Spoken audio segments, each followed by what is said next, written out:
Panoorin natin ito mga idol, ang kinatatakutan ng matagal na IBF World Champion, 2 times pinabagsak ng Pinoy na alias Little Pacquiao sa isang world title fight. Ay, bagsak ulit. Pangalawang beses na akong bumabagsak. Tunay na labanan, balitang boxing, pag-uusapan. Dahil sa tagumpay na nakamit ni Manny Pacquiao, maraming Pilipino ang nangarap sumunod sa kanyang yapak.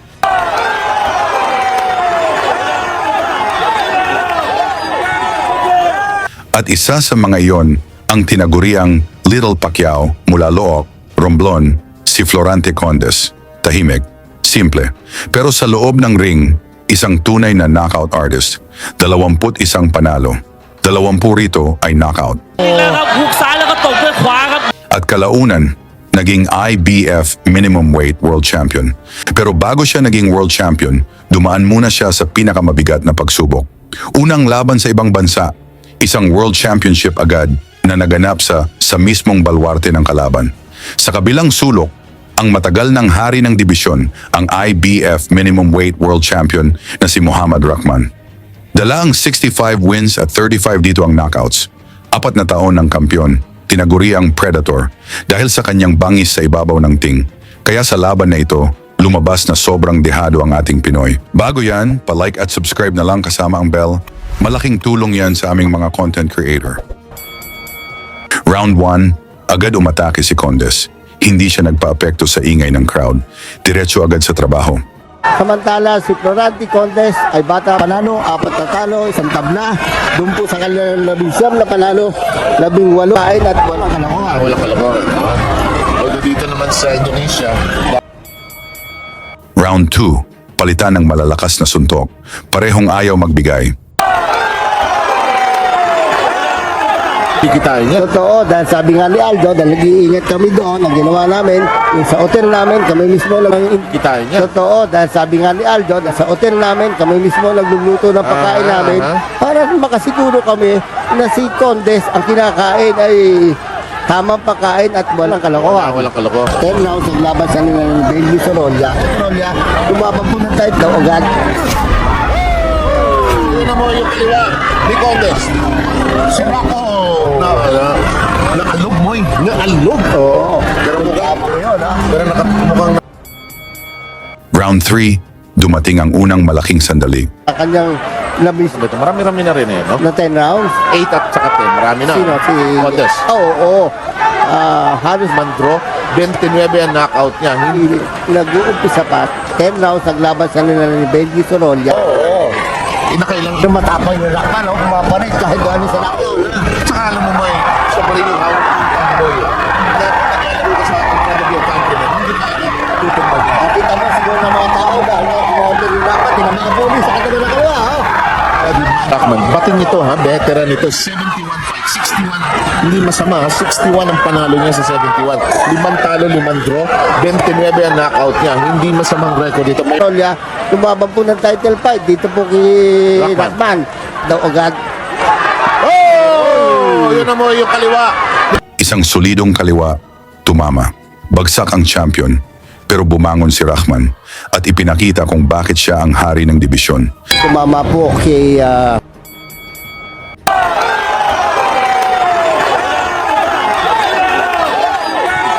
Nga ulit. Fourth round na po tayo. Nagkaroon na po tayo ng first knockdown. Ito po ang International Boxing Federation. Doon nakaramdam pa siya ng hilo, lumutuloy siya eh. Ito dito deadly si Condes. Pag nakatikim ng masarap na suntok, tuloy-tuloy ito. Oo. At tingnan mo naman ha, ang follow-up ni Condes, talaga namang... Ay, walang tigil. Oo.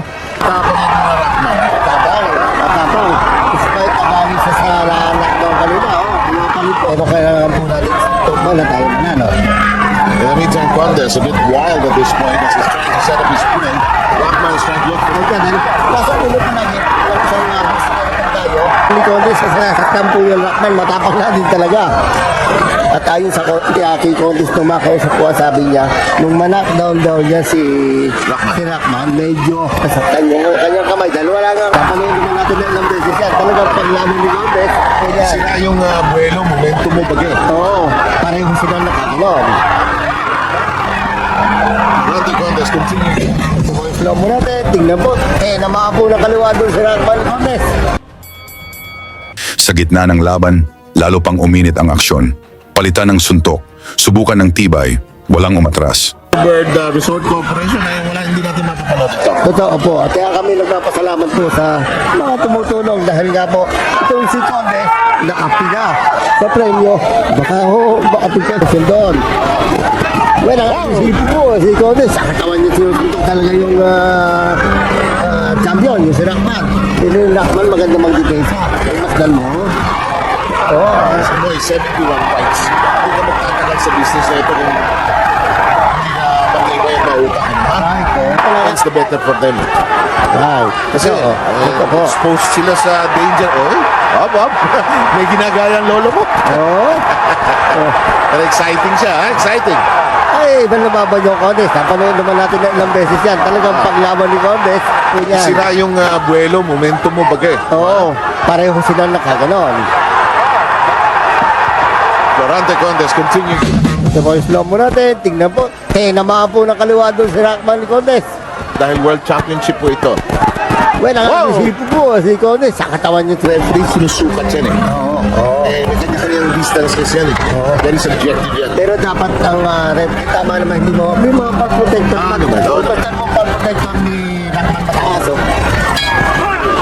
The Ice Studios sa Indonesia, sa Jakarta.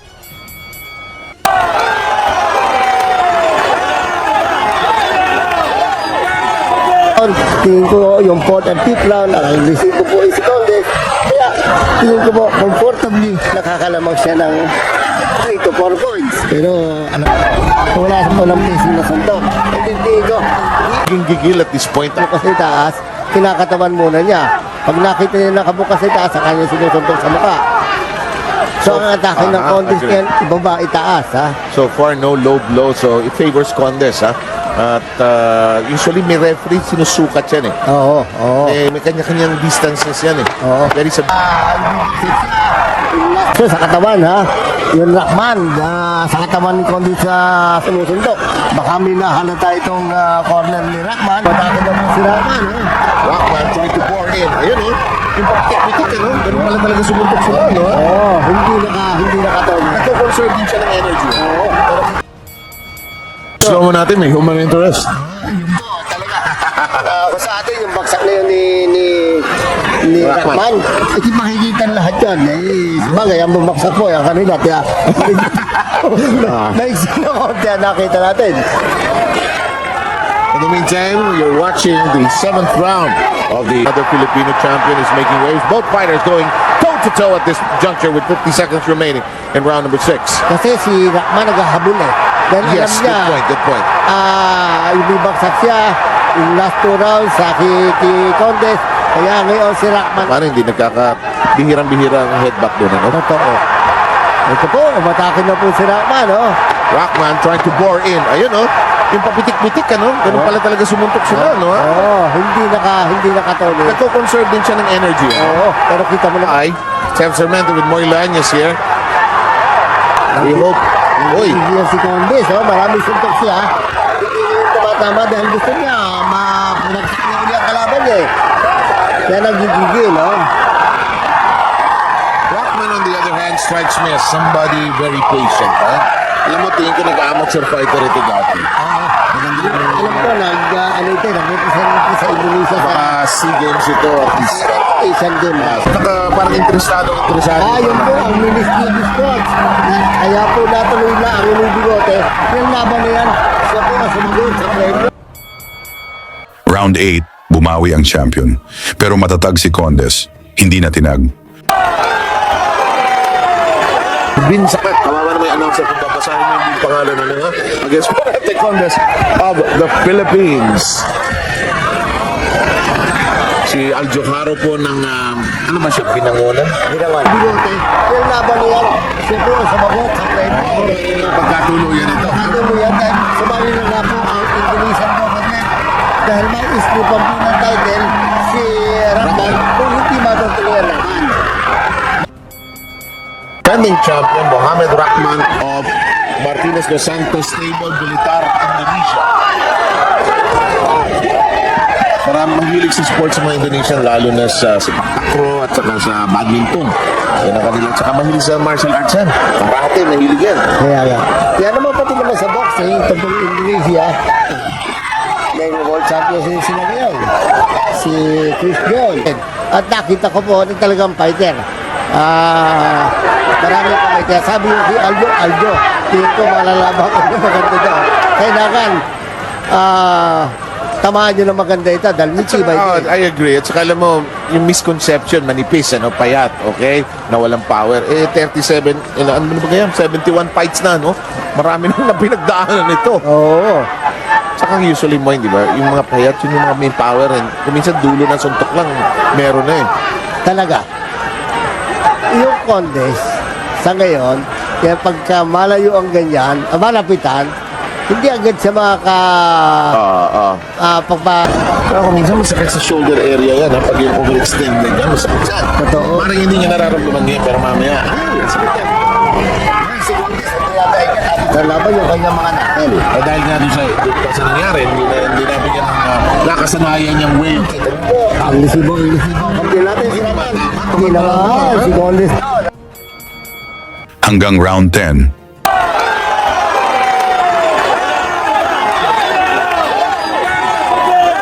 Wait na yan, Wala pa. Bago lang yan. Mga junior light weight pa lang na. Ginayat yung pinakamababa nun no? Samantala dito, maluwag na kinagat na pwede natin i-correct way. Kita niyo po, ang lisibo ang kampiyon natin. Si Ratman. Hindi naman. Si Condes doon, ha? Wala pa. Bago lang yan. Mga junior light weight pa lang noon. Ginayat yung pinakorilang si referee Hedgepet. Yun. Baka naman sumiksik Oo. Yan, ha? Oo, puno mo. Yun lang. Timo, Papitik ng jam, high crow. muli niyang pinabagsak ang Predator. Pero gaya ng inaasahan, tumayo ulit ang kampiyon.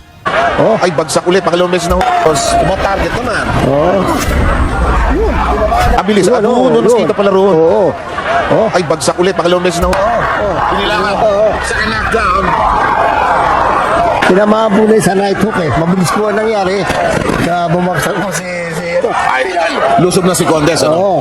Pero tinatawag sa nila. Sige, punta ka dito. Oh. Mas mabigat yung knockdown ng third kesa rito. May gulat lang ito. Oo. Sana na tumama. Yung third down, kaliwang. Tier ito sa gabing ito. Salamat po, Mr. Joy Sabelo. Pinagbigyan niyo po kami.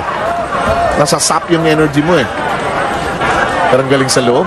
Galing sa loob. Magaling. At saka, magandang dumukot sa katawan, ha? Ito yung sinasabi mo magaling sumiksik Oo. Ayan Oo, puno mo. Yun lang. Timo. Papitik-pitik ng jab. Hindi ko nakita yung daling mo. Saan ba nangyari yun? Yan. Dito. Pilit ng kaliwa. Tapos Saan tumama? Sa tenga? Bulong sa ilong. Kaya biglang bumagsak. Ikaw doon sa corner lang. Maghanap ng neutral corner. Oo, yan. Abilis. Ito pala roon. Ay, bagsak ulit. Pangalawang beses nang bumabagsak. Ito.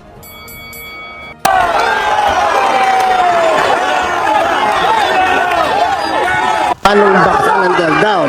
Isa 10 round. Kasi ng third round, bumagsak ulit. Oo. Dito nakatayo siya ng Mas mabilis yung recovery niya. Oo. At ngayon siya po ang umatake dahil nga po, alam po niya, dalawang ng bagsak niya lahat. Behind siya. Kung hindi siya atake, medyo baka mag-fly away yung kanyang corona. But I like his courage. Sabihan mo nga, wag na siya nagsusombrero. Hindi ko makita mukha niya nervous yan. Suot siya kasi yung sombrero ng Thunderbird. Dahil medyo sponsor po ni Condes ang Thunderbird. Kaya naman pala na-set up. Gumising ang tao. Gumising ang bayan. Tinamaan po doon si Rockman, pero kumanti po ngayon, no? Ang kulang kay Rockman, isang solid na atake sa katawan ni Condes, no? Hindi siya maka-atake ron, Pero tinamaan po doon si Rockman, pero kumanti po ngayon, no? Ang kulang kay Rockman, isang solid na atake sa katawan ni Condes, Hindi siya maka-atake ron, Pero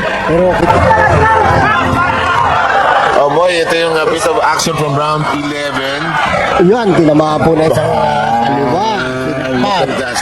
Look at the reaction of the crowd in the back.